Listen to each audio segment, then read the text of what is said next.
Okay, welcome to exam 4 review. This is actually take 2 because I stink. All right, so it says determine the number of sigma and pi bonds. This is the one thing that we did not go over in lectures, and I'm really sorry for that. I didn't expect it to show up, but now that it is, I'm going to show you how simple it is. So there's no reason to be afraid.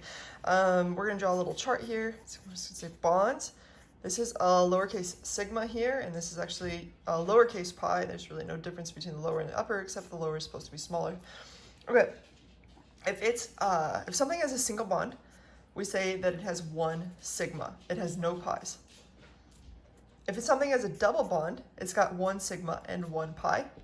And if it's got a triple bond, it's got 1 sigma and 2 pi's. Now I actually physically draw out this issue in one of the other videos that I've posted. I'll put a link on your website, on your Blackboard, so that you can follow that if you're really interested. But for the most part, if you understand this chart, you'll be okay here. Let's say I've got some kind of structure. It looks like this.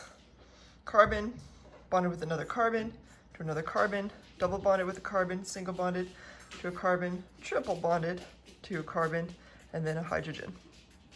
Okay, so I'm going to go ahead and fill in all the rest of the hydrogens. Remember, carbon wants to have 4 bonds at any given time.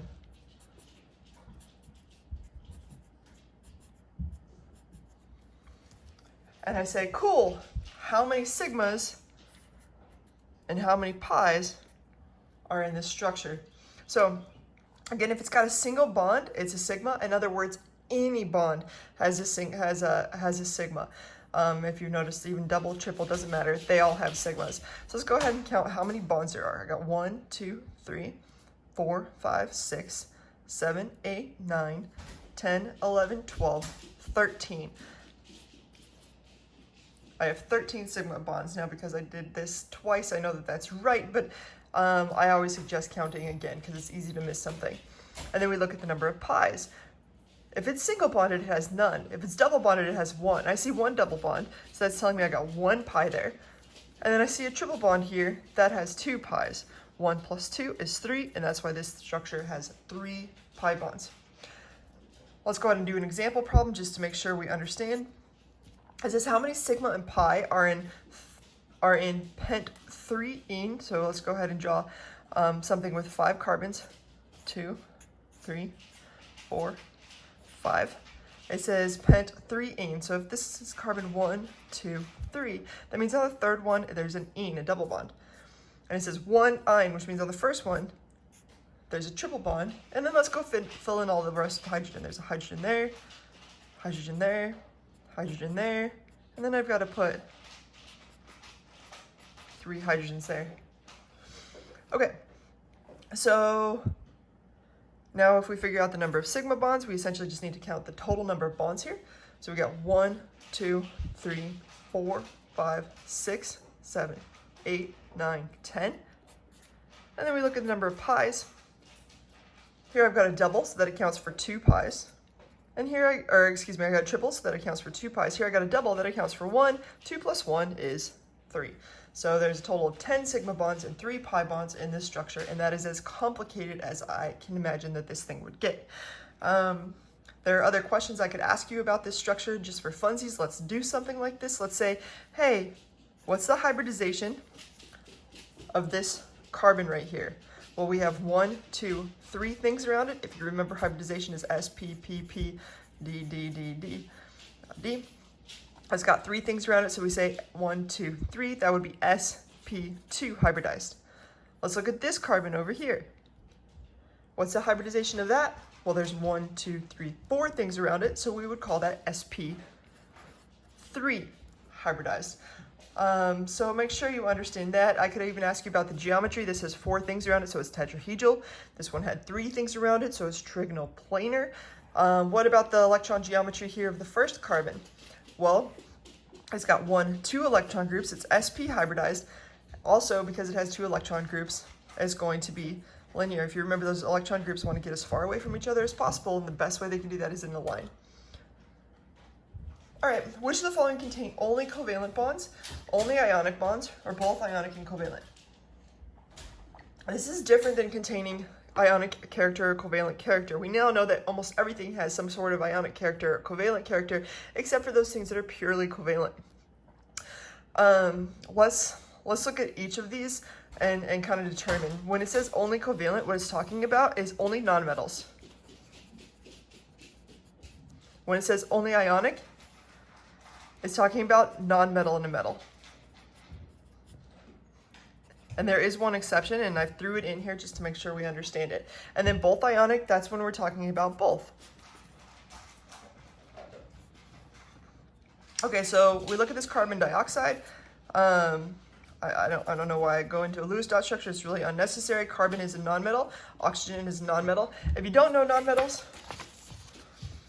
if you draw the stair stepper, anything up here to the right is going to be a nonmetal. It's essential that you know this at this point in your career, but if you missed it, then you're missing a whole lot of chemistry, and it's just a really, really simple thing. Okay, so both carbon and oxygen are up there in the right, so these are both nonmetals, and therefore these are covalent. Now we look at sodium here is a metal, chlorine is a nonmetal, these would be ionic. Now we get to this. I suggest pausing this and trying to name this real quick. I dare you. Pause it and try to name it. All right, hopefully you did. And you found that this is lead 4 sulfate because lead has to have a 4+ charge. I suggest getting used to naming things again because that's going to show up on your final exam. Okay, now let's get to the root of the question. It says, what kind of bonds essentially does this have? Here we have a lead. So that's a metal, and we've got this ionic bonding here, otherwise we wouldn't even use this naming structure. So we got metals and nonmetals. We know that this is at least ionic. But then look at the sulfate. Sulfate is all covalently bound. So this is a lead bound to something that's covalently bound. So lead is ionically bound to something that's covalently bound, and that's why this is both. Remember, sulfur and oxygen are all nonmetals. We get over here. We have ammonium. If we were to name this, this would be ammonium nitrate. Ammonium is all nonmetals. Nitrate is also all nonmetals, but when you put them together, they ionically bind. Ammonium, if you remember, is NH4+, and nitrate is NO3-. This is going to be an ionic compound, even though each of these are covalently bound, and this is why this one is both. This is the exception I was talking to you about because this isn't a metal. Usually the cation is going to be a metal. In this case, ammonium is NH4 and NH4+, and you just need to recognize it. All right, moving on. Identify which elements have an expanded or deficient octet. Expanded, more. Deficient, less. So make sure you understand that vocabulary. Beryllium chloride is BeClCl. Remember, for something to have an octet, it has to have 8 things around it. Beryllium here only has 4 things around it. This is the only structure you can draw, and therefore this is the best we can do. Beryllium can have a deficient octet. Another thing that can have a deficient octet, let's go ahead and draw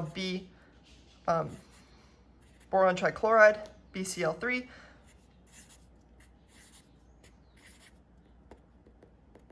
If we do that, you will find out that boron here only has 6 electrons around it, 2, 4, 6. It doesn't have an octet. It is also deficient. Beryllium and boron, the Bs, are the only cases that this can happen. That's not B, that's anything in the periodic table. Don't try to memorize that. Look at it real quick. Beryllium and boron, both in the second period, are the 2 that can have deficient octets. All right, let's move on to something that can have an expanded octet. Just to remind you, an expanded octet can be anything in the 3rd period or below. The reason for that is here we have these are our 3s orbitals. These are our 3p orbitals. Guess what? We also have 3d orbitals. So what happens is chlorine that can't just take on just 1 extra electron, for example. It can take on anything that can fill up the d orbital as well. So when we go here, it says draw the chlorate. We should recognize this as chlorate. The first thing I recognize is that chlorine can actually have an expanded octet because this is the only time our trick works of looking at oxygens. So oxygens It tells me that this has a -1 charge.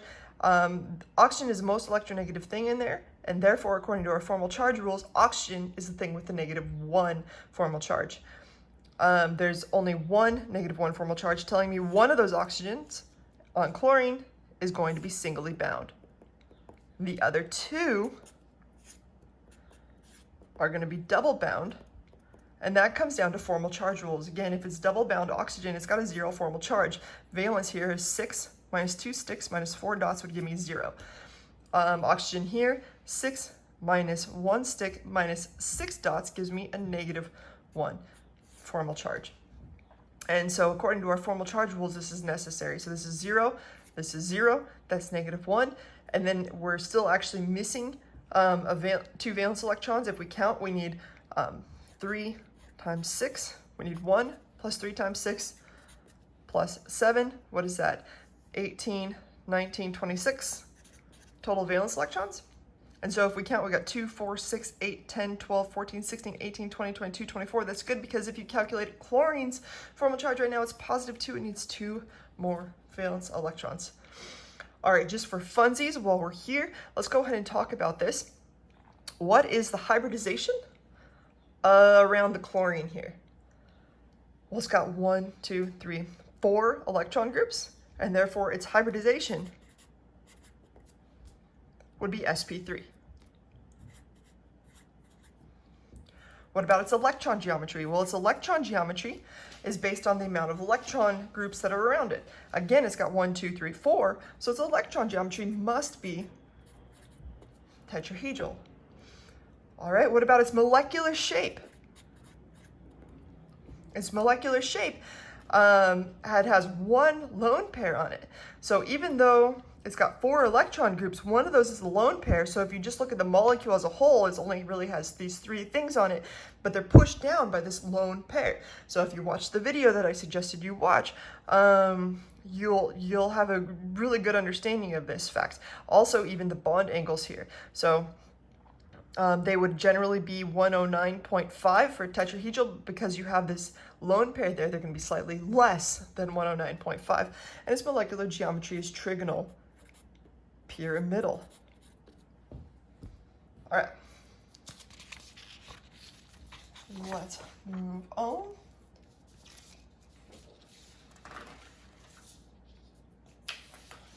I guess the whole point, I should go back, the whole point of this is that it's got 2, 4, 6, 8, 10, 12 things on it. And again, because it's in the 3rd row or below, it can have an expanded octet. Identify common hybridizations for period 2 elements. Period 2 elements, those are things here. We're going to look, we already looked at beryllium, we already looked at boron. Let's go ahead and look at carbon, nitrogen, oxygen, and fluorine. Carbon, for example, can have 4 bonds. It likes to have 4 bonds. In fact, when it has 4 bonds, it has a formal charge of 0. So I assume that that's what it's talking about when it says common, that we're looking at things with a formal charge of 0. Okay, and another option would be carbon with a triple bond, or even carbon with 2 double bonds. So these are the only ways I can think of carbon as having 4 bonds. If you come up with something else, I don't think you will, but let me know. Okay, the only way carbon can have 4 bonds is in this situation. To remind you why carbon makes 4 bonds again, carbon is 4 away from a noble gas, so it wants 4 electrons. Nitrogen's 3 away, so it's going to make 3 bonds. Oxygen's 2 away, so it's going to make 2 bonds. And fluorine's 1 away, so it's going to make 1 bond. All right, let's look at the hybridizations of these. This has 1, 2, 3, 4 things around it. Again, it goes S, P, P, P, D, D, D, D, D. It's got 4 things, so I go 1, 2, 3, 4. I went through an S and I went through 3 P's, sp3. Here I've got carbon with a double bond and 2 singles. It's got 1, 2, 3 electron groups. 1, 2, 3. I went through an S and 2 P's, sp2. Carbon here, 2 things, sp, and carbon here, also 2 things, sp. Remember, it doesn't matter if it's single, double, triple bond. It counts as an electron group, no matter how you look at it. Let's look at nitrogen. It says common, so this kind of throws me off, but again, nitrogen wants to make 3 bonds. Nitrogen, when it's totally happy, Forms 3 bonds, but it must have an octet. It can't be octet deficient, and it can't have an expanded octet. It must have an octet. So this is the best way to draw nitrogen. This has 2 electron groups, and so it's going to be sp hybridized. Let's look at oxygen. Oxygen, again, wants to have 2 bonds.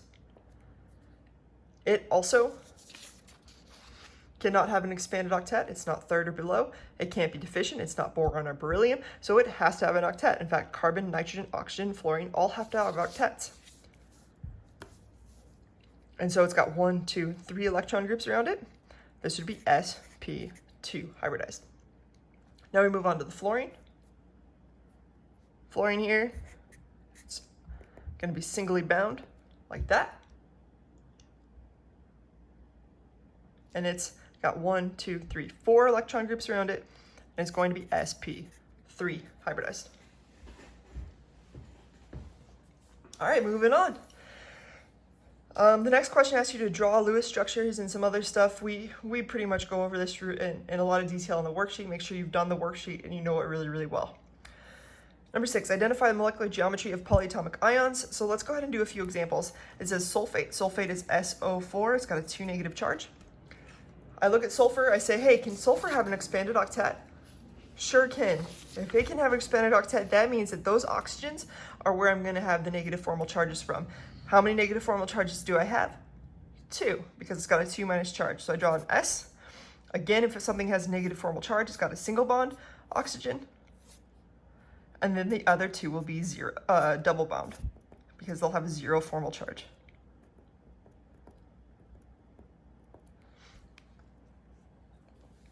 If we calculated the formal charge of all of these, valence minus sticks minus dots, this is -1, this is -1, this is 0, 0, and 0. Again, the negative ones have to go on, or the negative formal charge has to go on the most electronegative thing. Sorry, I didn't realize you couldn't see that. Okay, it says identify the molecular geometry. First of all, just for fun, you should know that the bond order of this is 1.5. We did it in a previous lecture. If you don't get that, go back and watch the previous lecture. And now let's look at the geometry. So be very, very careful here. This says molecular geometry. Now we've been calling it molecular shape. Your book calls it molecular shape, but I have seen it used interchangeably as it is here. So the big thing is understanding the difference between electron geometry or shape and molecular geometry or shape. So electrons is how the electrons are arranged. There are 1, 2, 3, 4 electron groups. The electrons geometry, therefore, is tetrahedral here. The molecular geometry depends on the number of lone pairs, kind of like we talked about in the chlorate example. The molecular geometry is going to be the same because there aren't any lone pairs on this thing. It's also tetrahedral. All right, let's look at nitrate. Nitrate is NO3 negative. Can nitrogen have an expanded octet? Oh, goppers. It can't. It's in the second period, so it can't have an expanded octet. So our shortcut doesn't work of putting the negative charge on the 1 oxygen. Let's go ahead instead and draw out nitrogen. We're like, okay, well, we need to have 5. We got to go back to our basics. 5 plus 3 times 6. 1 plus 5 plus 3 times 6. So that's 4 times 6 is 24 electrons. We need 24 electrons on this thing. Let's go ahead and draw it out. We know we need 3 oxygens.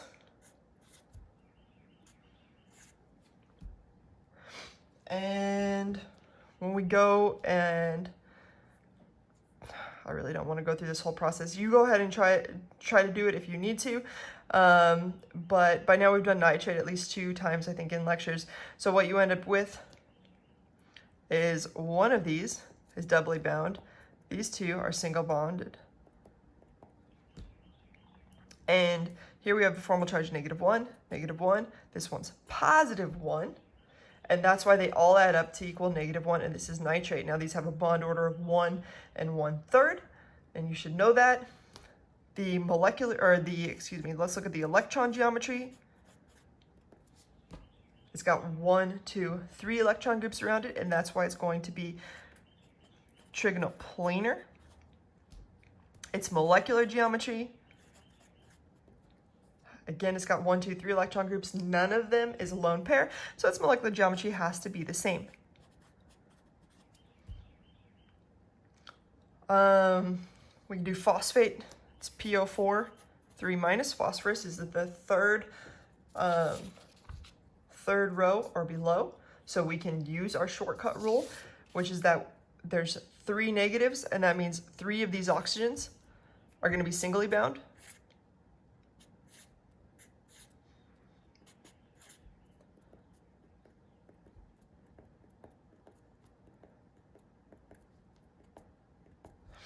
If you look at the formal charges of all these things, the electrons all add up.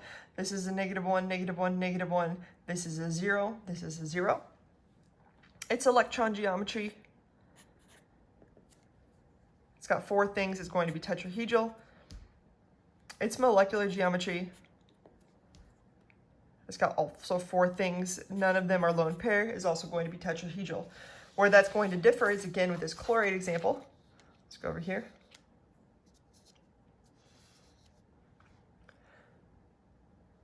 Where we saw that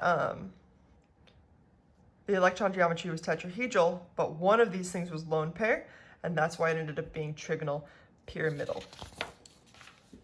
Excuse me. All right, so let's do question number 7.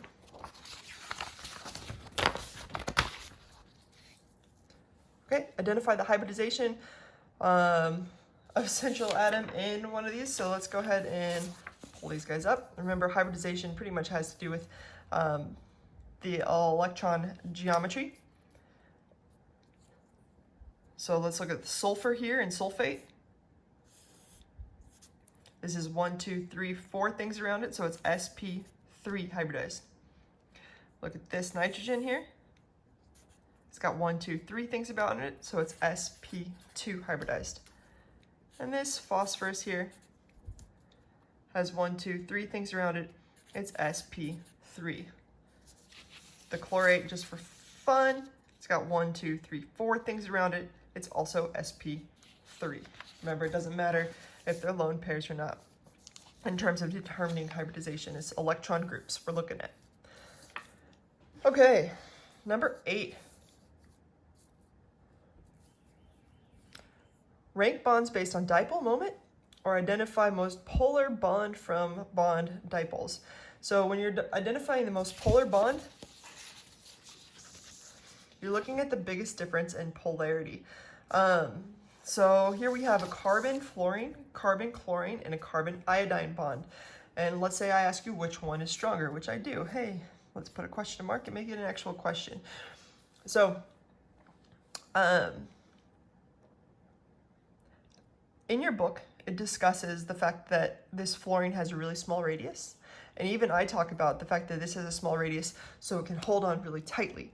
That's part of the truth. Another part of the truth, however, is the fact that fluorine really loves electrons. It's electronegative, right? So it becomes pretty negative in the bond. So it pulls all the electron density towards it. So most of the electrons hang out with fluorine, leaving carbon rather positive. And that's why when we draw the arrow for dipole, we draw it with a positive over the carbon and an arrow pointing to the most electronegative thing. Okay, so here we have a bond that's really negative over here and really positive over here. You know what that creates? A very strong magnet. And when you have a really strong magnet, I don't know if you've ever seen a super magnet, and if you haven't, look up magnet fishing and be entertained for at least 10 minutes on YouTube. When you have a really strong magnet, it's going to be strong. Here, we have carbon iodine. Iodine's like not very electronegative. Carbon's like not very electronegative. They're just both like eh. And even though the dipole still goes this way, it's not very strong. It's just, the iodine's like, okay, I'm kind of negative. The carbon's like, okay, I'm kind of positive. And this is actually ends up being a really weak bond. So look at the electronegativity. Keep in mind, fluorine's the most electronegative, and going up and to the right, you're going to get more electronegative as you go. So just keep in mind, if you have a really a large dipole, in other words, a large discrepancy between electronegativity between two things, that's going to create a stronger bond. Okay. what does it say next? Drawing Lewis structures and adhering to formal charge rules. Ooh, this is fun. I like this one. Okay, I'm going to do two things. First, I'm going to draw ArF2, just plain argon difluoride, I should say. And then we're going to do the ArF2+, okay? Okay, in drawing ArF2, we need 8 valence electrons plus 2 times 7, that's 14 plus 6, or excuse me, 14 plus 8 is 22. And if I go ahead and draw this out, I know argon can have an expanded octet. That's good because fluorine here, fluorine there. And if you count total electrons, we've got 2, 4, 6, 8, 10, 12, 14, 16. Woo, we still need 6 more electrons. Where are we going to put them? Well, remember argon can have an expanded octet, fluorine cannot, so we put them there. So now it's got 1, 2, 3, 4, 5, 6, 7, 8 things around it. If we calculated the formal charge, fluorine here has 7 minus 1 minus 6 dots gives you 0. Argon has 8 valence electrons minus 2 sticks minus 6 dots also gives me 0. So this is a relatively stable structure. They all have formal charges of 0. All right, so that's cool. Out of curiosity, what would the shape of this thing be? What would the electron geometry and molecular shape be? Let's go ahead and look at it. The electron geometry, it's got 1, 2, 3, 4, 5, right? That looks to me like it's going to be bipyramidal. And it's got 3 lone pairs of electrons. Well, if you take off 1, 2, 3 of those lone pairs of electrons, you're essentially left with 2 electron groups there and there, pulling as far away from each other as possible. The molecular geometry actually ends up being linear. What is that mess? Make sure you understand that. Okay, but mainly I only did it so that we could go over that. There's also 1, 2, 3, 4, 5 things around it. So its hybridization is, if you draw it out, S, P, P, P, D, D, D, 5 things, 1, 2, 3, 4, 5, is S, P, 3, dehybridized. That's really why I did that. Now let's move on to this. If I take away 2 electrons, where am I going to take those 2 electrons away from? We got F, argon, F. Remember, the most the most negative formal charge has to be around the most electronegative thing. So this has to needs more negative formal charge. So if there is any negative formal charge, it has to be on the fluorine. Well, it's a positive 2. So let me ask you, will that positive 2 formal charge, is that going to end up being distributed between the fluorines, or is it going to be on the argon? We can't have fluorine with a positive formal charge because fluorine is the most electronegative thing. It can't have positive. It needs negative. It has to have negative or 0. That's the only thing you can do. You can't make it more positive and have a stable structure. So when we're taking away 2 electrons, we have to take away 2 electrons from here. And now we get 2, 4, 6, 8, 10, 12, 14, 16, 18, 20. 20 valence electrons. Let me get my kiddos real quick and I'll be back. Okay. So 20 valence electrons and this thing works out. Now just for funsies, what's its electron geometry? Well, it's got 1, 2, 3, 4 electron groups around it. It's tetrahedral. What's its molecular geometry or shape? Well, it's got 4 things, but 2 of those happen to be lone pairs. So it had these 4 things kind of opposing. If you pull away 2 of them, you actually end up with a bent molecular shape, which is quite a bit less than 109.5. And then we have hybridization just for fun. It's got 1, 2, 3, 4 things around it. That's sp3 hybridized. All right, moving on to 10. Identify molecules with resonance. So let's go ahead and draw this NCO negative. We did this a little bit earlier. There are 2 kinds of resonance that we can talk about. One would be where you have various structures. and we figured out that this was the most stable structure.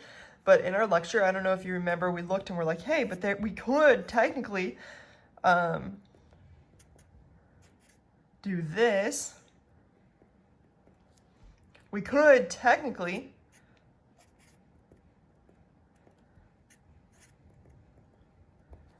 do that, right? And these were all different structures that we could draw for NCO negative, but we determined that this one was the most stable because the negative formal charge ended up being on the oxygen, as we would expect. But these are all technically resonance structures, meaning that electrons are traveling. Let me rephrase that here. That electrons have the ability to have density here, here, here, here, here, and here, but they really prefer this structure where the more density is over here. Okay, then we have something else like the nitrate. If you remember nitrate, we drew it earlier, ends up being this. No, it doesn't. It ends up being that. And where you have a negative formal charge there, negative there, and a positive there. Now, this is how we drew it in our lecture that we had on Lewis dot structures. But remember, we could also draw it where this double bond is here, or this double bond is here. We could draw varying different ones. In fact, I don't want to use up all my paper, but I'll give you an example. We could have done this, for example.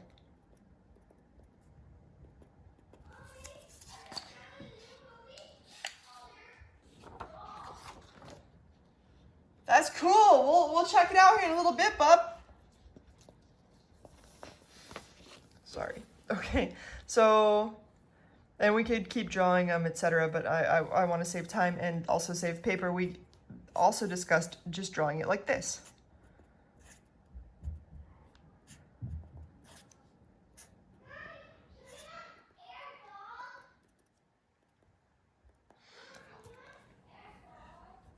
Yeah, I think you're talking about Air Bud.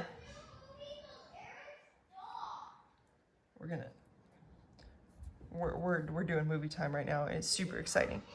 So I'm gonna go pause it while I get, it sounds like Air Bud playing, because that's an awesome movie, and who doesn't want to watch it? I'll be back. All right, it was not quite Air Bud, it was Arctic Dogs, and my son can read, but the C looked like an E, so it was pretty cool. All right, so this is the one structure that we drew, and we're like, hey, this kind of tells you a good idea of what's going on. Now, in this case, there are various resonance structures, but this one is the most stable. This is a different situation. This is where this structure doesn't exist, this structure doesn't exist, and if I drew the other one, in fact, now that I found a way to save some space, let's draw another one.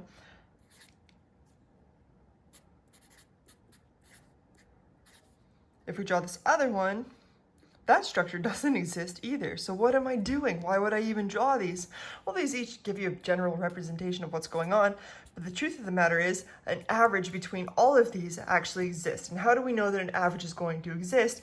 Well, because we have the same thing, oxygen, around all of these. And it's not fair that this one's double bonded, and how come that one isn't, and how come that one isn't? Anytime you come across a fair situation where one thing's being treated differently than the other, and they happen to be the same atom, then we know that this is going to be an averaged resonance. And that's where we end up with this. Now, I'm going to say this again. Electrons are not, this structure doesn't exist, this one doesn't exist, and that one doesn't exist. In other words, electrons are not traveling from here to here or here to here. They don't travel like that. Instead, they are delocalized, meaning they're not in any one particular place, and they're spread out throughout. So you actually do have a structure that's like this. None of these exist, but all of them exist at the exact same time. And that's how we get an averaged structure. Again, resonance doesn't mean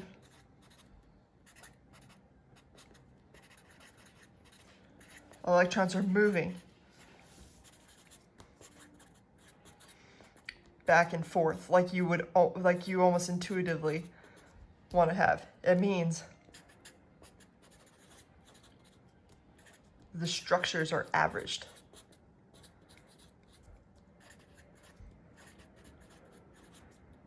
Averaged.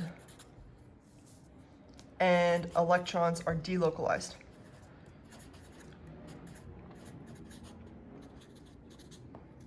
And I've seen this question come up on final exams many times.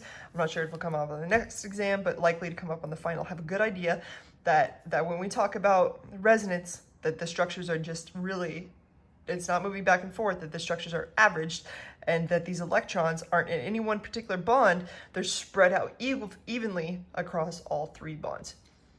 All right.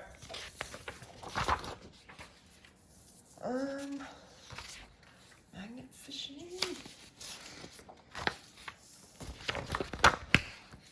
Okay. Identifying which geometric isomers would have the greatest dipole, non-zero moment, or zero dipole moment. Okay, let's draw cis and trans. We're pretty used to this one by now. Again, if you have a double bond, that's when we have to worry about cis and trans, double or triple bond. Single bonded carbon-carbon, for example, we don't have to worry about it. We can do the electrons around here if you want. So which one would this be? These are both on the same side, and this would be cis.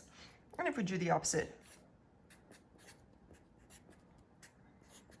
trans.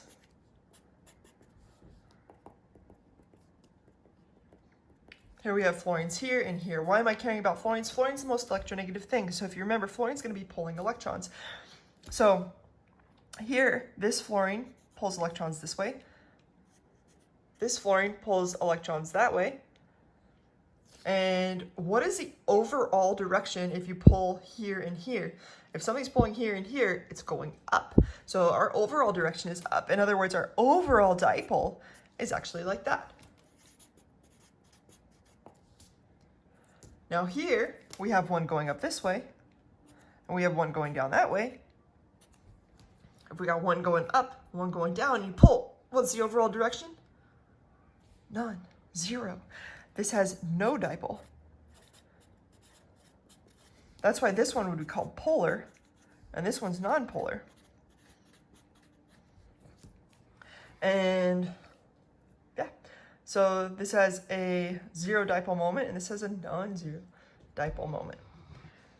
Okay, draw SO3 and SO3 2 negative. I don't remember why, but I just made that up, so let's go ahead and do it. SO3 would look like this. How do I know? Because I know sulfur can have an expanded octet. I know that the overall thing is neutral, and so all those oxygens are going to be double bound. If you went through and calculated counted the electrons, you'd figure out that works great. Or just follow the shortcut and have confidence. Okay, now we look at SO3 2 negative. That's telling me two of these oxygens are going to be singly bound.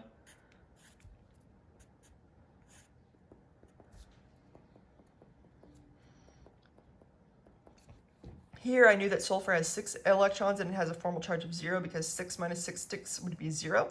Over here, I'm missing 2 electrons, so I know that I'm going to have to add them to the sulfur.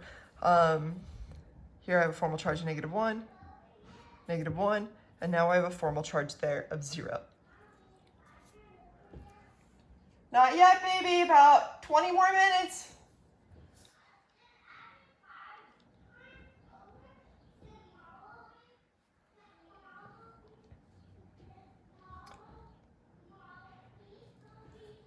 Yep, she'll be here in 10, 15 minutes, baby girl.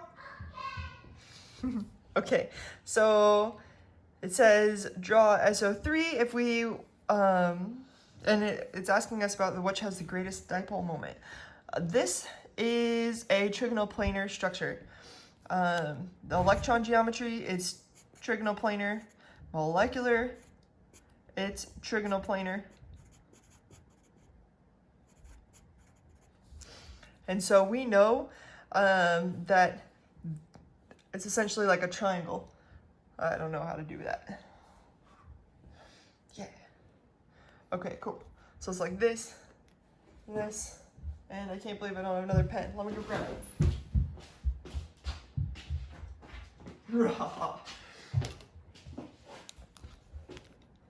This, and this. And it's in a plane. So everything's completely in a plane. So this one's pulling this way, that one's pulling that way, that one's pulling that way. And so when we draw SO3, like this, they're all equally pulling. So even though oxygen's more electronegative, that's pulling that way, that's pulling that way, that's pulling that way. There is no overall dipole. So even though the bonds have individual dipole, overall the structure itself is nonpolar. All right, let's look at this SO3 2 negative. We have a similar situation. Oh, but wait, we have this lone pair up top. If you have a lone pair right here, what that does is it pushes these guys down. So now they make more of a pyramid. Okay, so if these guys are now more of a pyramid, this one's pulling that way, that's that way, that's that way. Overall, you're headed down. And so this has an overall dipole, if you look at it this way, as going down, and this would have it would have an overall dipole, and this is polar. So make sure you understand how important that lone pair is up here and altering the structure. Its electron geometry would be tetrahedral now, and that accounts for it being pointed down, and its molecular geometry is trigonal pyramidal. Hybridization over here is sp2, hybridization over here is sp3, just for funsies. Calculate the reaction, the enthalpy of the reaction using bond enthalpies, or estimate the reaction enthalpy of bond enthalpies. I just want you to do this on your own. Go back to previous lectures while I do it. It's pretty straightforward. It generally doesn't get too crazy there. Okay, now let's go back. Remember how we drew ClO3 negative? And we're like, hey, we know automatically chlorine is in the third period. It's got a negative charge. One of those oxygens is going to be singly bound. The other two have to be doubly bound. And we're like 1, 2, 3, 4, 5.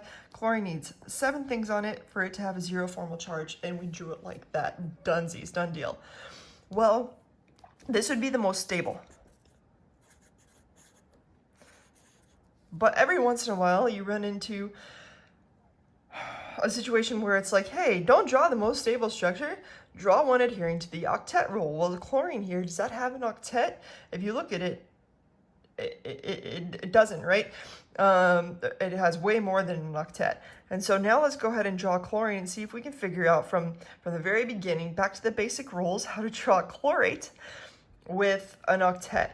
So chlorate is ClO3 negative. We already determined, I believe, that it has 26 valence electrons. And so what I would do is I'd start with chlorine. I draw oxygen, oxygen, oxygen, and chlorine, I can do it. And I'd want to put 26 electrons around it. First, I'd want to make sure everything has an octet. So what I used to do when we very first started, and let's go ahead and do it, is draw everything with an octet and then count the total number of electrons that we had. So now we got 2, 4, 6, 8. 2, 4, 6, 8, 10, 12, 14, 16, 18, 20, 22, 24, 26. And that was easy. 2, 4, 6, 8, 10, 12, 14, 16, 18, 20, 22, 24, 26. That was easy. We're dunsies. Yay, us. Now, to make sure that it actually works, it would be once we figure out the valence electrons, it helps to calculate the formal charge. This is something that you want to do if this is the process you go through before moving on to figuring out other structures. This has a formal charge of -1, -1, -1. And chlorine over here, it's 7 minus 3 sticks minus 2 dots for +2. -1 plus -1 plus +2 plus -1 gives you an overall charge of -1, which it has to be because that's the overall charge of the thing. So this is the most, it's not the most stable structure, but it is the structure adhering to the octet rules. Fun. Okay, number 14, calculate full interval charge of valence minus sticks minus dots. We've done it about 20 times in this here video, and if you don't get that, then you were probably lost in this here video. Now you can go back and watch it again, and then maybe get it. Okay, identifying molecular geometry of a compound that contains multiple central atoms. Let's go back to structures for number 11. Okay, so I could, for example, pick out one of these carbons. Let's pick out that carbon there and say, hey, what's its electron geometry? Well, it's electron geometry. It has 1, 2, 3 things around it. It looks to me to be trigonal planar. I can say, what's its molecular geometry? Well, it's trigonal planar. It's electron, but none of them are lone pairs, so it's also trigonal planar. It's hybridization. SPP, SP2. All right, cool. Hopefully you get that. Now we're moving on to number 16. All right, I have somebody cutting me over, so I'm going to go ahead and stop this video as is. I'm going to post it, and I'll be back to finish number 16. So we'll call the first one part 1, and when we can come back, we'll call this part 2. All right, bye.